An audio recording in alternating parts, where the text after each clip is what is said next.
Welcome to Scale Her Up, the show for female business owners and leaders who want to grow profitable, sustainable businesses without burning out. I'm Dr. Brenda Hector, a business growth specialist, helping women develop themselves and their businesses so they can achieve their goals and enjoy the lifestyle they dream of. In each episode, you'll hear inspiring stories, honest conversations, and practical strategies to help you start, grow, or scale your business. If you're new here, hit follow so you don't miss an episode, and come and join our Scale Her Up Facebook community to keep the conversation going. And the conversation today is with Jen McLennan, who is the Group Managing Director of Fifth Ring Limited. Jen, thank you so much for joining me. No, thank you very much for having me. Really great to have you on the show. So let's start. For anybody who doesn't know, tell us what Fifth Ring is and what it is that you do.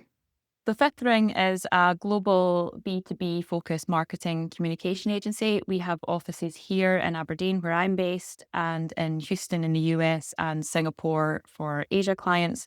And we support clients all over the world with challenges from brand to change management to sales to predictive revenue, PR, crisis comms. A full range. But yeah, it's a really, really exciting place to be. I've been here for 9.5 years, and it's a never a dull day, that's for sure. So what kind of businesses are you working with? What kind of customers? Probably quite diverse given the geographical diversity. Yeah, certainly. Culturally, definitely, there's a huge diversity across the culture. I think what we that we focus on specific sectors for the offer that we have. Specifically, we have energy, maritime, industrial, technology, and semiconductors. We do work with clients outside of these specialties when the opportunities come up and if we think we can add value. But we've made a distinct decision to focus on where we believe we can add the most value to our clients, both from our internal resourcing perspective, making sure that we're working on clients where we can make a lasting impact, not just in single projects, but we enjoy long relationships with a lot of our clients.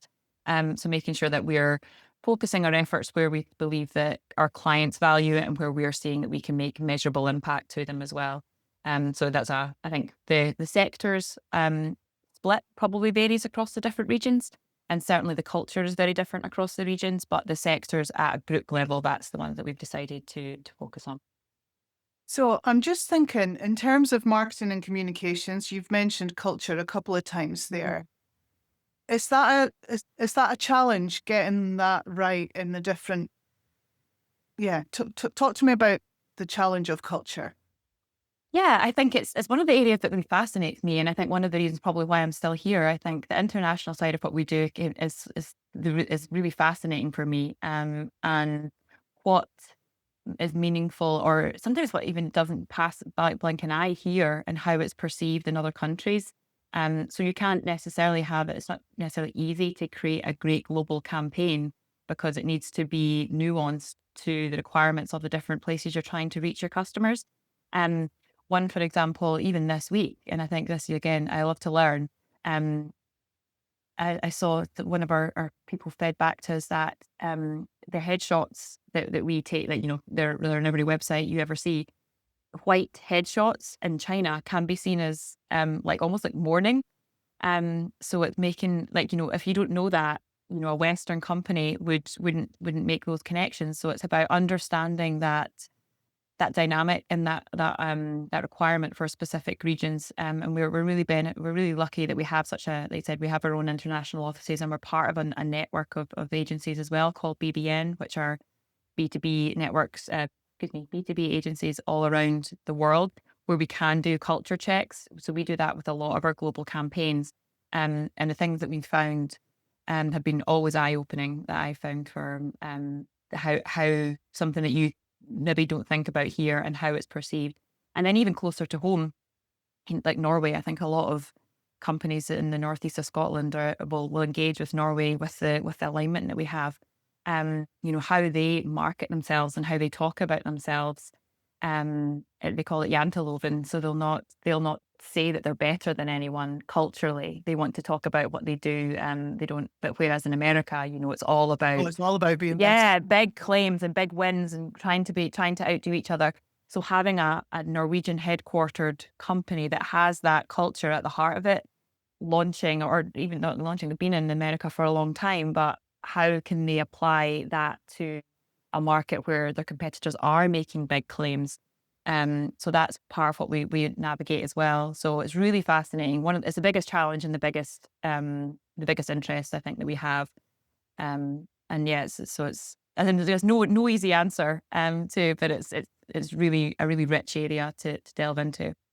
I've seen it myself as well, actually. Action Coach. I'm a franchisee of Action Coach, and it's a Mm. global company, American headquartered, and we had a rebrand recently. And then the resources were released to us in the UK, and actually it just wouldn't have landed well. Mhm. So the UK office had to do a mini rebrand on as well, just to make it fit for purpose in our environment here. And I So think that's a big challenge for a lot of businesses. And there's not a limitless pile of money for launching any new campaign. There's not a limitless understanding as well. So I think the way that we always try, if the company structure allows it, is have some core material that applies at group level, kind of like what we're talking about with Fifth Ring, but allow it, like, how do we like lead it to the regional leaders to how does this nuance itself for your market? These are the core parts that we need to maintain. But how does this, do we need to dial up a specific message here, or sort of reword it within the tone that we need to adhere to? So there absolutely needs to be a top down and a bottom up balance to find for any successful campaign. So I want to talk about Fifth Ring then. Mm. Again, come back to that. So you've been around. Did you say 9 years? Yeah, 9.5. Yeah, I've been 10 years in August. So don't know And where that's gone. and what about Fifth Ring then? How old is Fifth Ring? How long's it been going? Bettering's been around for 35 years this year, just past our 35th anniversary. It was started by Ian Ord. He started it with someone here in Aberdeen. I think originally, he'll give me trouble for misquoting here. It was largely advertising based originally.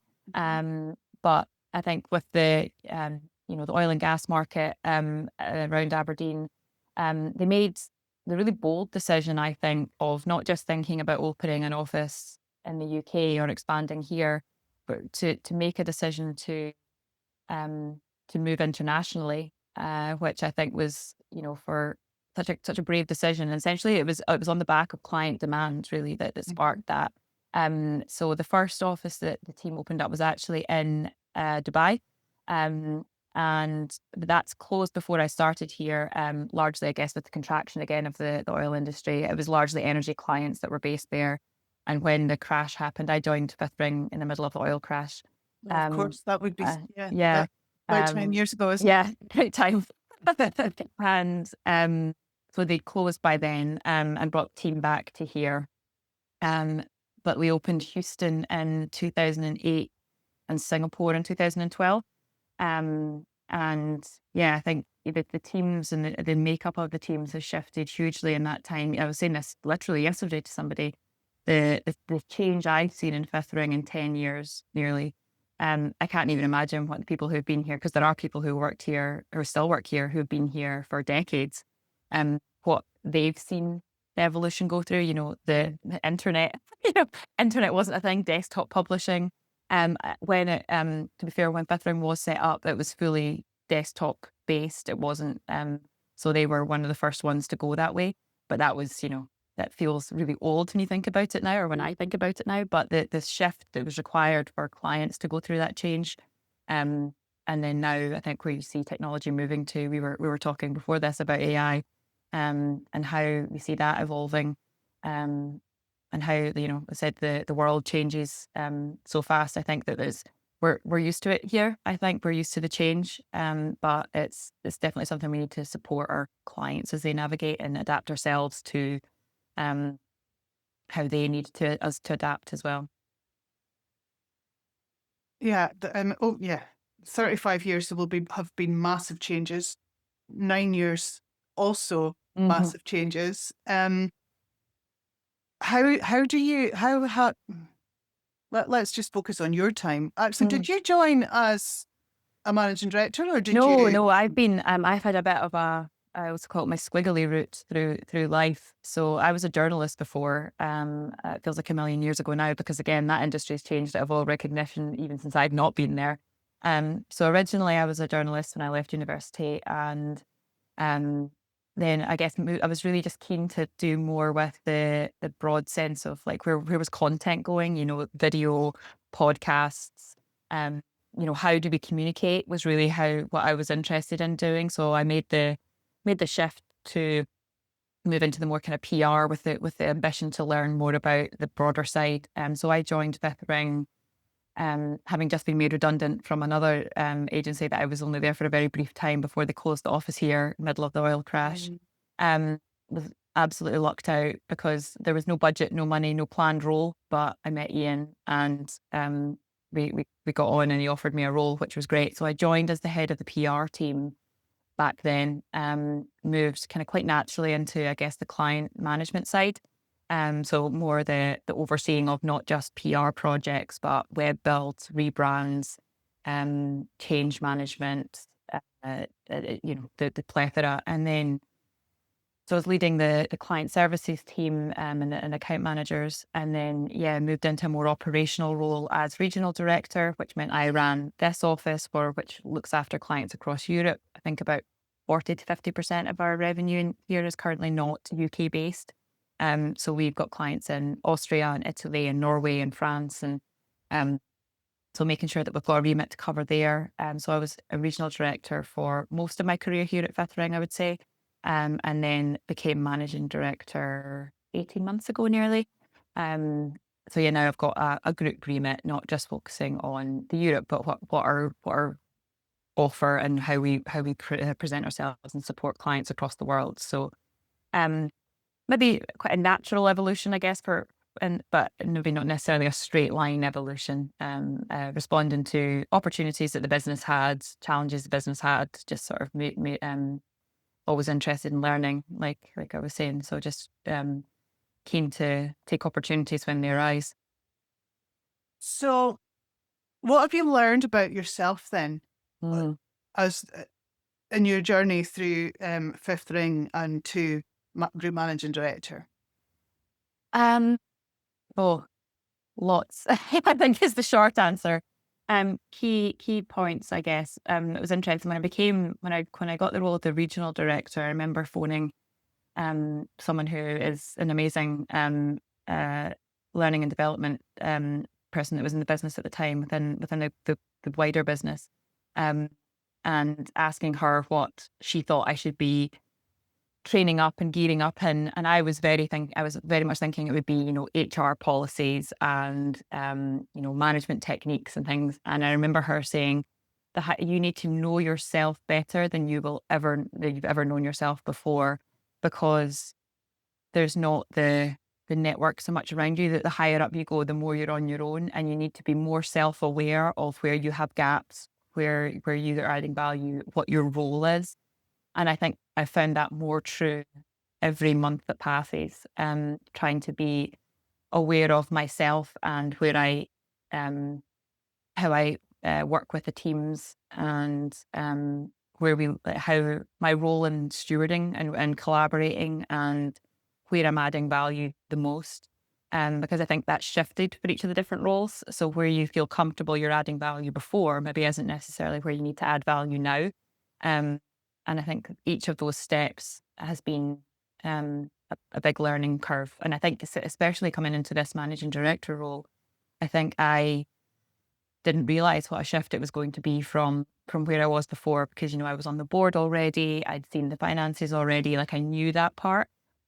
But I think the different stakeholders that you have to manage at this level, the responsibility you have at this level, the understanding even more, going back to that culture point we had, of the different regions at an operational level, not just the regional directors always met and understood each other, but really understanding what is required within those businesses, and adding your own views and your own thoughts on that, um, has been eye opening. So I think the biggest thing is that know yourself as best you can.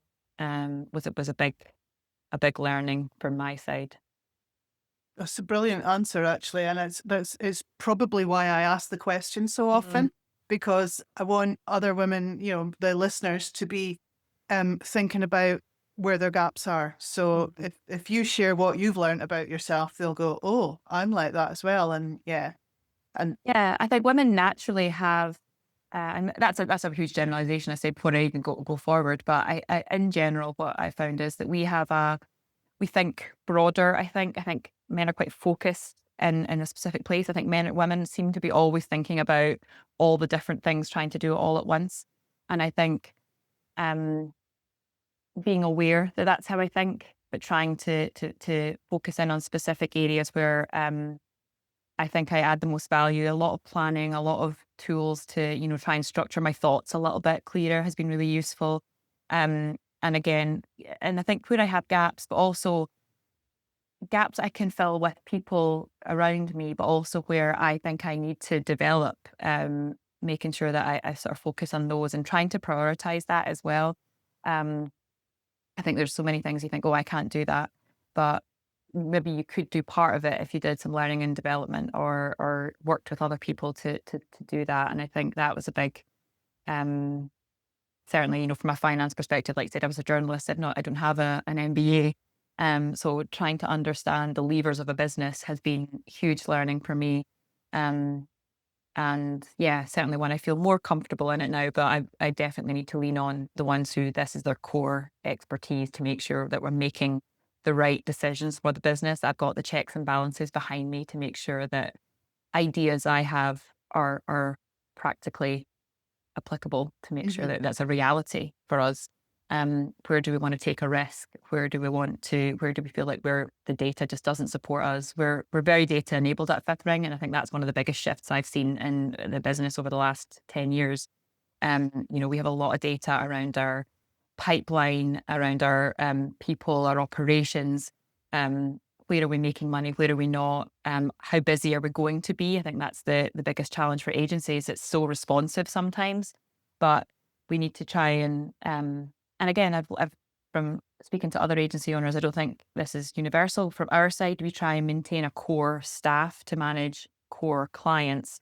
And if we see more coming, we may make hiring decisions. We don't hire when we win a project and let go when we don't have a project anymore. We try and maintain a core, stable team where we can develop, learn, build expertise.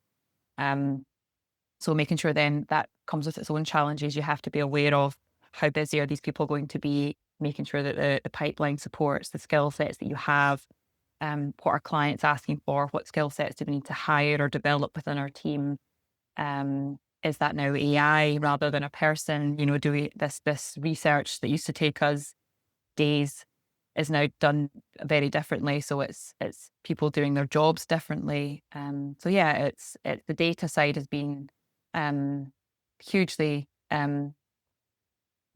hugely beneficial, but it's how you interpret it. I think is such is the critical part here. There's information everywhere, Yeah. but interpretation of it and finding the insights that are useful is the art that comes from that. And do you bring that to your customers as Mm. well? Yeah. Like, because marketing, advertising, it's all about getting more, being more visible and therefore getting more customers. So a lot of the businesses that I work with or talk to, like small SMEs, um, they're not, they don't have the data to back up the decisions in their marketing and their advertising. Yeah, we are outcome obsessed, I always say. So we everything we do, we have KPIs attached to it. What are we trying to do? Not just issue a press release, but who are we trying to influence? Who are we trying to reach? What are we trying to impact? And we use data to back up any of it. I think there's a risk almost now, I think, of being too data focused. I think there's like you said, we need the data to validate, but the world is a very noisy place in marketing and communications. Like I say, we've all got phones. We're getting talked to all the time by people trying to influence us. And I think having a message that really cuts through is as, if not more important than the data behind it. I think the data is is really important, but so is having the creative cut through, especially now. So I think, yeah, you're right. We use data. We have our own tools that we use for the clients that maybe don't have it. We help them embed tools and technology if they need it within their businesses, depending on where they are and their appetite. Um, yeah, we absolutely have to adapt ourselves. I think that's why we haven't. Some of our clients are saying, "Well, why are you not fully in, the Microsoft suite?" And it's said, "Well, because not all of our clients are fully in the Microsoft suite. We have to be technology agnostic, really, to make sure that we can support them where they need supported, use the tools that they need to support them where they are." Um, but yeah, as far as we can, there's no end to the ability with if the technology's there. We're aware some clients don't have it. So what we can offer is the tools that we have in-house and the data that's available on the platforms that they choose to use. And then we can offer suggestions on how they can improve that as they go. And I suppose you're outcome obsessed, so you can show that you're delivering the outcomes, and that's what's going to enable you to retain your clients. Absolutely. That's critical. I think um even now, marketing can be seen as it depends on you again, culturally, it depends where you are. But I think in general, marketing can be seen as a nice to have, rather than a business critical component that maybe, legal or finance or something is maybe seen as. Um, I think the more data you have that you are not just impacting what's been, but what's coming for these businesses, that you have that's the real lever for future growth, not just, you know, what's happened in the past. And I think sometimes that's where um the people who can really understand that and see value in it. So the connecting to C-suite and showing that value, whether it's through the marketing managers that we deal with or connecting directly in with the C-suite, if they see, the more you can talk about the data and the business impact you can make, the more impactful marketing can be. Or communications, or, I'm using the broad marketing in its broadest sense here. Um, the more you tie it to real business outcomes, the more impactful it is. So that means having different conversations than I want to issue a press release or I want to create a brochure. It's about what are we trying to do, and why. And then that can maybe mean something totally different. There was one conversation many years ago I had with someone who'd started a company and wanted a press release. And the conversation that I had in my PR hat at that time essentially led me to believe that he didn't really know they'd started it, and it was, there was some demand, but he was certainly looking to increase demand really for the service that they could offer.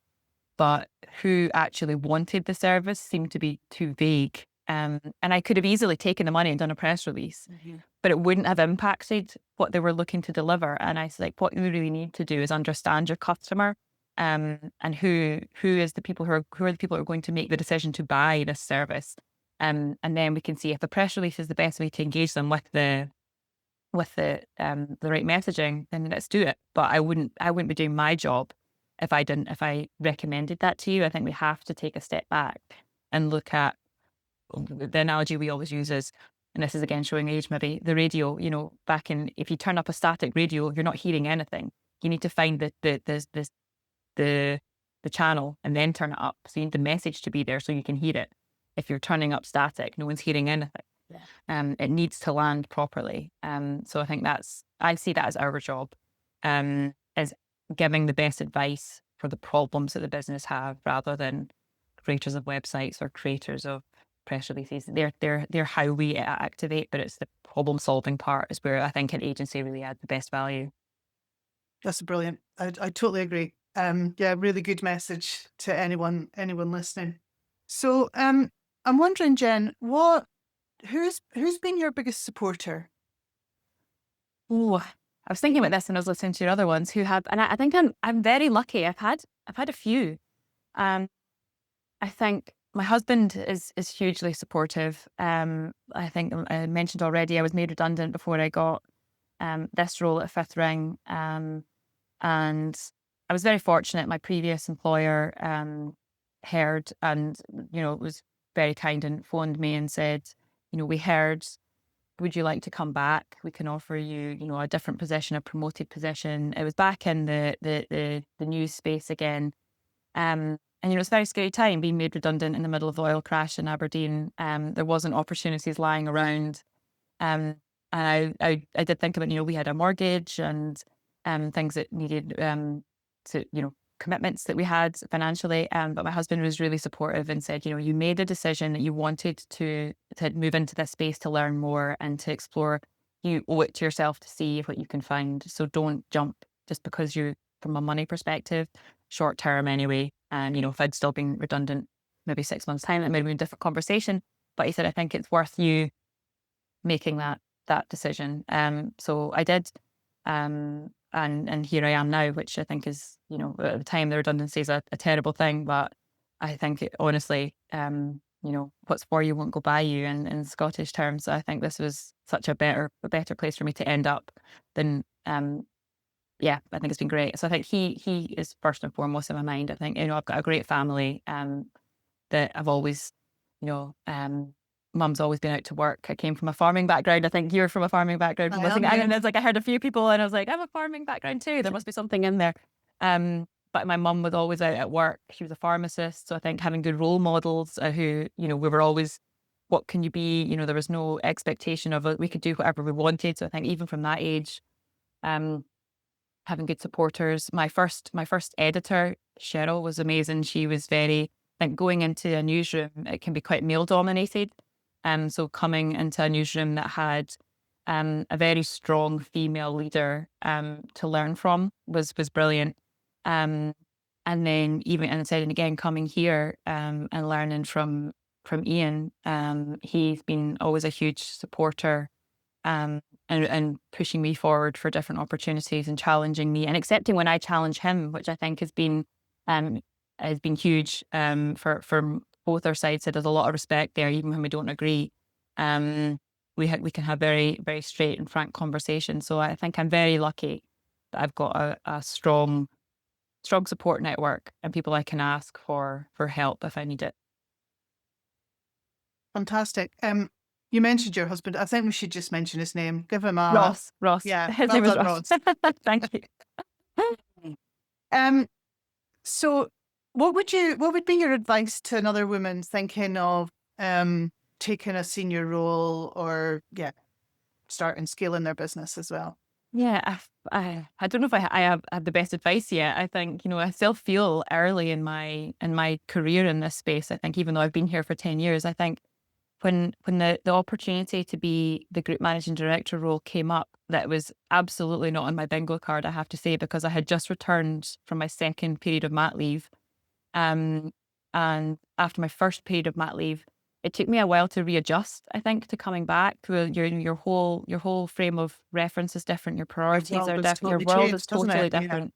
And it was COVID when I had my first baby. So the business that I came back to was different because it had evolved as part of COVID, which I was part of, but not there for the whole journey. So I think readjusting myself, readjusting to the business. It took me some time, and again, a lot of emotional conversations with Ian, figuring out what that was going to look like. And again, super supportive. Flexible working, compressed hours. That's always been a core part of Fifth Ring, which I've really valued even before I think it became, hybrid working after COVID became a thing. There was always that flexibility at Fifth Ring because we work internationally. We've always had everything's been cloud based. So you can work wherever you are really because by design. So that meant that we could work from home if there was something that was needed, a sick child or a delivery or whatever we needed to do. We were always adaptable so that we could work, and you can work different hours to support as in line with business needs, to an extent. Um, so that was always a real thing. But I think so when I came back second time around, I had very much spoken, internally to myself. It's like I know this is going to be an adjustment again, to go back and being gentle with myself and remembering that it took some time, and it was fairly quickly, a few months after being back, that the opportunity presented itself. And I remember thinking, can I do this? With my situation being what it is. Um, but I ended up, as I spoke to Ross and took some time to reflect. And I remember thinking, if I don't do it, I'm going to kick myself in 5 years' time. If I want to try, and if I fail or I don't do as good a job as I hope, or maybe feels too hard a word, but if I don't do what I think I can do, then that's okay. But I don't want to look back in 5 years and not have tried. But equally, I want to try and set myself up for success. So I was very honest and open with what I could commit to, what I couldn't commit to. I'm not someone who can work every hour of the day. I have young family. Means I'm more flexible probably than other people. But it means a different thing to, Ian being in this role for 20, 35, 34 years before. It's a different beast. And I think just being upfront, I think about what I needed in terms of my own development. So I actually took on a course of, I spoke to someone, a coach, and she recommended a resilience build sessions at the start. So I did some work with someone who works with people who are maybe at burnout or, but just like said, leadership from a resilience perspective, again, talking back to the know yourself. So she was really amazing at helping me recognize the trigger or the signs, I guess, that if I'm starting to overwhelm myself, I'm a kind of say yes person naturally, but it means you can be overwhelmed and drop balls, and you don't want to let other people down, either at home or at work. So, how to make sure of be aware of the signs, put processes and structures in place around me to make sure, as best possible. The reality sometimes is different, but I think as best possible, support myself and recognize early warning signs if I'm getting overwhelmed and what to do about it. And then moving into it, even now, still active in getting business coaching to make sure that I'm learning from people who are with an external perspective as well. Applying maybe challenges that I'm looking at through a fifth ring lens to someone who's saying, well, have you tried this? What about this? So different perspectives. So I think active coaching, and don't be afraid to ask for help, I think, is a big part of it as well. I sometimes think women feel this pressure to be able to do it by themselves. Maybe less so now, but I think for me, being honest with yourself, being honest with those around you, and getting help. But I think don't be afraid as well. I think don't let the fear decide would be a big thing for me. It's Like that. um, the fear could have let me, and I'm sure I would have been perfectly happy, saying, well, maybe I wouldn't be, maybe I'd be frustrated with whoever got this seat if it wasn't for me. But I think, I would have maybe had a quieter life, but I think I want to look back and be proud, I think, of whatever we've done, as a business, as a person, as a mum, as a partner, and as best possible. Not every day I manage that, but I try on the whole, on the trends to manage that. I think the message I'm getting from you is be realistic about the juggle. Yeah, absolutely. Absolutely, the juggle is real. The juggle is real. Yeah. Make sure that I've been very lucky that my mother-in-law moved here. Neither of us, my partner or I, are from Aberdeen originally, so our family are not nearby. When we're pregnant with our second, my mother-in-law actually decided she was moving here, and she's been a massive support for both of us because my husband works full time as well. He's got a good job, so it's not a case of having someone at home you can easily rely on, but he's got a very flexible place as well. So yeah, we're both very realistic about the juggle, and we have conversations all the time about who's doing this, who's doing that, where do we need help, I probably can't do that thing that I said I could do. I'll speak to people, but yeah, communication, being realistic as best you can. Where I think I'm a realist with an optimist lens, probably. But I think, yeah, try as possible. You're absolutely right. Be as realistic as you can and communicate, so that people understand as well. So let me just take you back to the business coaching thing Mm. because that's a big thing for me, and Yeah. I believe that every business, you should have an accountant and a lawyer and a business coach. I think it would be, these are the support, the really important support in your business. So tell me about the value that you get from your coach. Yeah. Huge value, I think. Trying to think about how some of the key things I think to highlight. I think reframing challenges has been exceptionally helpful for me. Getting overwhelmed, even though I was talking about earlier about, the resilience coaching. Sometimes understanding and reframing of the challenge, or even sometimes making me realize I'm making it a challenge. It doesn't need to be a fight. This is a reality of a stakeholder engagement. Why am I seeing it as a battle? So she's been really, really helpful in reframing challenges, giving me um, really good tools, I guess, in terms of um, different ways of doing business planning, business mapping out the senior leadership and our strengths and weaknesses, for understanding how we were going to work together better. Um, yeah, and I think from a business coach perspective, one of my friends asked me about this not long ago as well, because she was interested in getting one, and I said, I would advocate for it every day, but I think don't expect a single business coach to give you everything you're ever looking for. I think know what your gap, again, it's like knowing yourself, at least have an understanding of where you think your gaps are and be open about that. But don't expect one person to be the solution to that.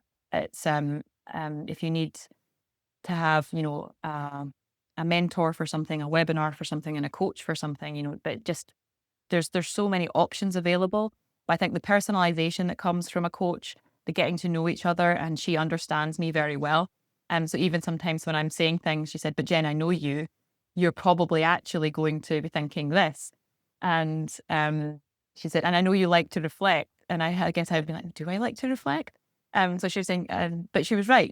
I wanted to reflect on what she'd said, and because it was a different way. So she said, "Come back to me, think, you know." So I think the personalization that comes from business coach is great, but I think going in again, realistic and communicating clearly about what you think, where you think you need your help, because then you'll find the right business coach for you. Yeah. That chemistry is so important to make Yeah. sure that, are you looking for someone to support? Are you looking for someone to challenge? Are you looking for, how do you like to work? And making sure that's the right fit has been really important. But yeah, she's great. I've actually got her a couple of people and different to different coaches now as well. But I think it's, especially here, like, and I can't speak for larger businesses, but I think from a small business, there's around 50 of us across the whole group. We don't have the skills in house or the time in house to really give coaching to the people who are up and comers, investing and getting them a coach that's fit for the development needs that they need, in Mm. line with our own budgets and as much as we can, and, at all times really. Um, but for the right people, that is, pays dividends really, in terms of what they can bring to the business, and how, where we get to go as a result. It sounds like you've got a real culture of learning and development and, progressing your people.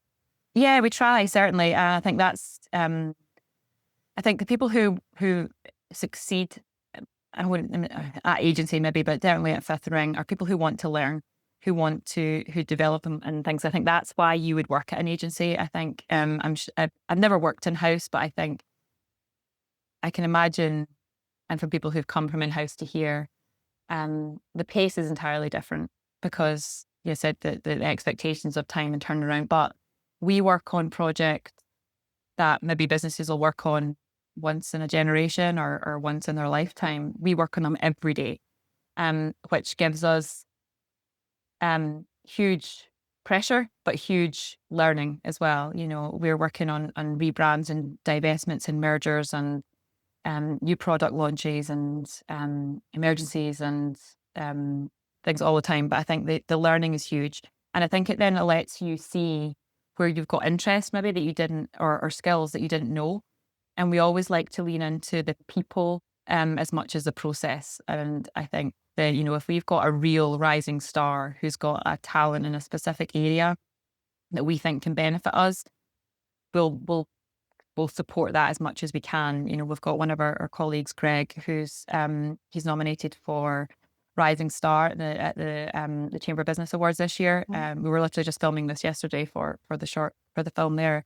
And he's similar. He joined as a kind of a marketing intern. He's got a science background.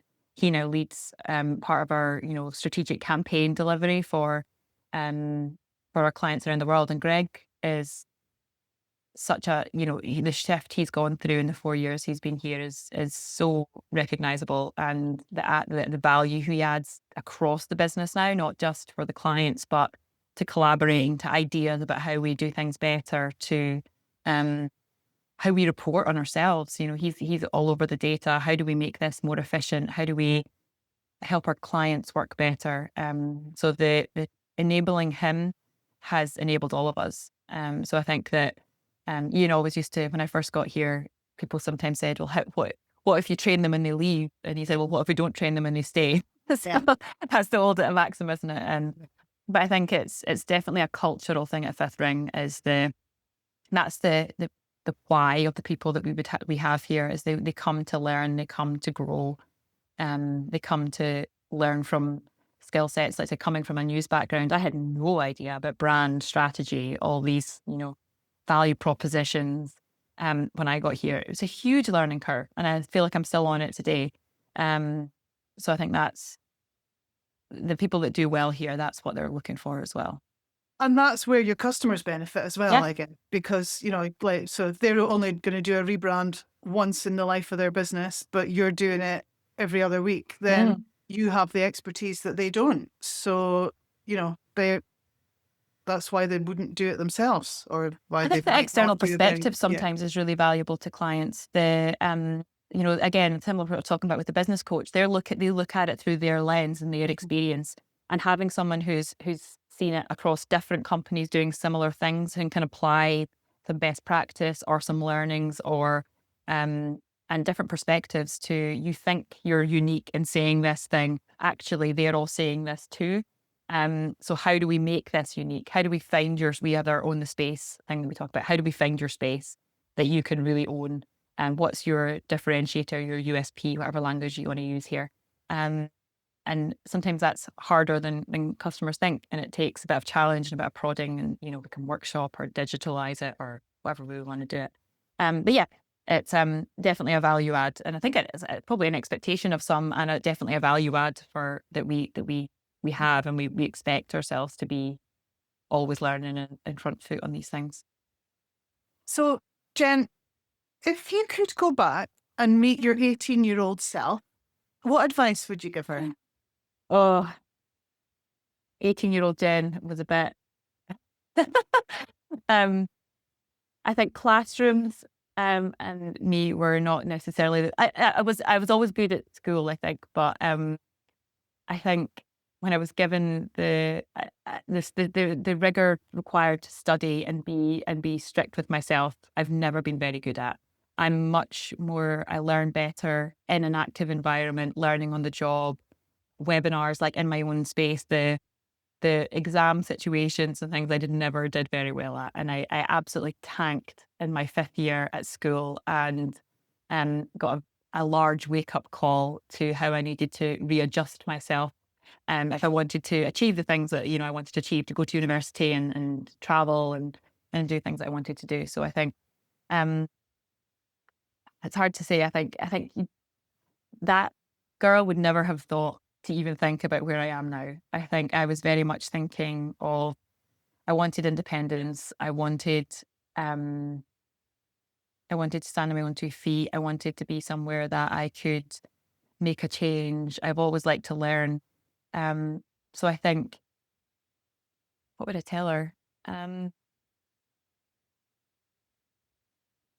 think, I guess keep saying yes, but maybe knuckle down a little bit earlier on. And, it took a bit of wasn't the most straightforward. I ended up doing like 6 years at university because I changed degrees. And anyway, I think if I maybe focused a little bit earlier, I would maybe, and I guess now I said, but know yourself. The earlier you can know more about yourself, the better. But it's part of the journey. Would I have done it differently? I don't know. But I think certainly from a learning perspective, I think, if I'd learned how to study better earlier, maybe I would be in a different space now. But I think, yeah, know yourself. It's not necessarily where I have a strength, but I think you said try and be kind to my past self. I learned a lot, even if it wasn't books, about myself. No, well, And I got here, and I think it gave me the drive to push forward, even though I wasn't going the most traditional route. Maybe that's why maybe that's what's emboldened me with more drive to push forward, because I don't know. Well, as an outsider hearing that you've just described, you described that 18-year-old who wouldn't have imagined where you are now, but she was independent and she wanted, she had things that she wanted, and actually that's her that's driven you here. Mm.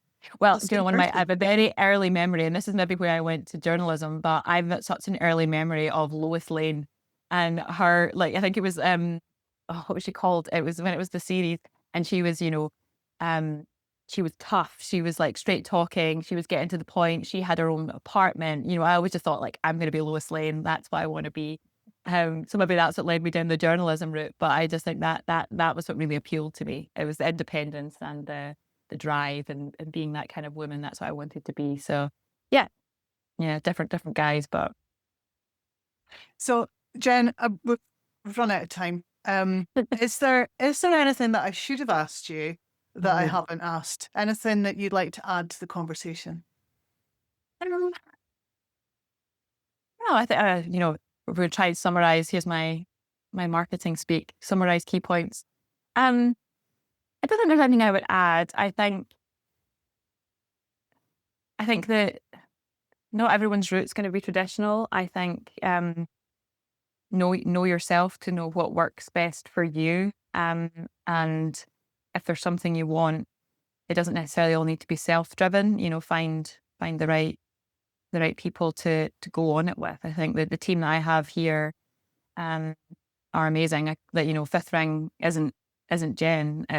It's everyone, and it's the results that we deliver around the world. And I think it takes a lot of hard work. It takes, I said, the collaboration and adaptability and understanding of each other. But I think, yeah, if you want to go far, go together. So I think, yeah, from my side, so having a great team is invaluable.